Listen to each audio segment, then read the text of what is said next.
If you would rather spend a quiet evening alone than go to a crowded party, science has something surprising to say about you. For years, being alone got a bad reputation. People assumed it meant you were shy, antisocial, or sad, but researchers keep finding the opposite. By the end of this video, you will understand why highly intelligent people prefer being alone, what their brains are doing differently, and how you can use this same trait to think clearer and feel calmer. And the strangest reason is the one I saved for last, because it flips everything you have been told about happiness completely upside down. Stay with me. Here is why this matters right now. We live in the most connected time in history. Notifications, group chats, endless feeds, and yet people feel more drained than ever. So, what if I told you that the people who handle this best are not the loudest in the room, but the ones who are perfectly comfortable being on their own? A famous study published in the British Journal of Psychology found that smart people actually report lower life satisfaction when they socialize too often. Sit with that for a second. For most people, more friends means more happiness. For highly intelligent people, the rule quietly breaks. So here is exactly why that happens. The first reason is simple.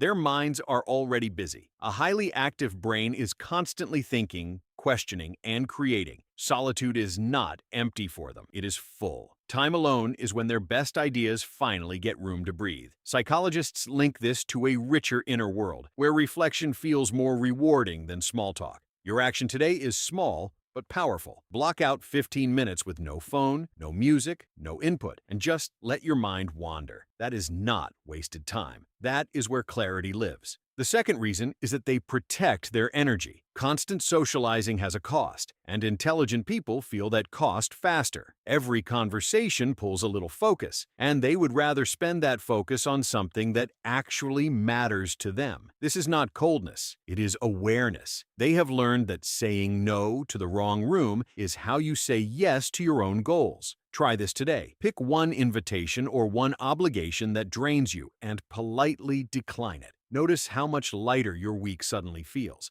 Now here is the crazy part. Being alone does not just feel good for these people, it physically changes how they think. Researchers have found that solitude boosts what is called deep focus, the mental state where real problem solving happens. The noise of other people, even pleasant noise, interrupts it. So when a brilliant mind pulls away from the crowd, it is not running from people. It is running toward its sharpest thinking. Think about that the next time someone tells you that you are too quiet. The third reason is that intelligent people crave meaning over noise. They get bored with surface-level chatter quickly. They would rather have one deep conversation than 10 shallow ones. This is why they can seem distant at parties, but light up the moment a real topic appears. Their brains are wired to chase depth. So here is something you can do today. The next time you talk to someone, skip the weather and ask one real question. Watch how a simple talk turns into a connection that actually feeds you. The fourth reason is self-reliance. Highly intelligent people prefer being alone, partly because they have learned they can trust their own judgment. They do not need constant approval to feel okay. Studies on emotional independence show that people who are comfortable alone tend to make calmer, clearer decisions because they are not chasing everyone else's opinion. If this sounds like you, send this video to that one friend who never quite understood why you need your space. They will finally get it. Now, everything I have shared so far is important. But this last reason, this is the one that changed how I see the whole thing. Highly intelligent people prefer being alone because solitude is where they become themselves. When you are surrounded by people, you are always adjusting, softening, performing just a little. Alone, all of that drops away. There is no mask, no role, no audience. And in that silence, they hear their own voice clearly, maybe for the first time all day. That is not loneliness. Loneliness is feeling empty around others. This is feeling full when you are by yourself. Once you understand that difference, you stop apologizing for needing time alone, and you start protecting it like the gift it actually is. So let me put this all together for you. Smart minds choose solitude because their inner world is rich. They guard their energy, they crave depth, they trust themselves, and they need space to be real. Save this video because the next time someone makes you feel broken for wanting alone time, you will want to remember every one of these. Picture this. You stop forcing yourself into rooms that drain you. You give your mind the quiet it has been begging for, and you feel calmer, sharper, and more like yourself than you have in years. Drop a comment and tell me which of these 5 reasons hit home the hardest for you. I read every single one. Here here is the truth worth remembering. You were never antisocial. You were just protecting a mind that needed room to grow. And if you want to take this even further, watch this next video where I show you the quiet habits that secretly reveal a high IQ.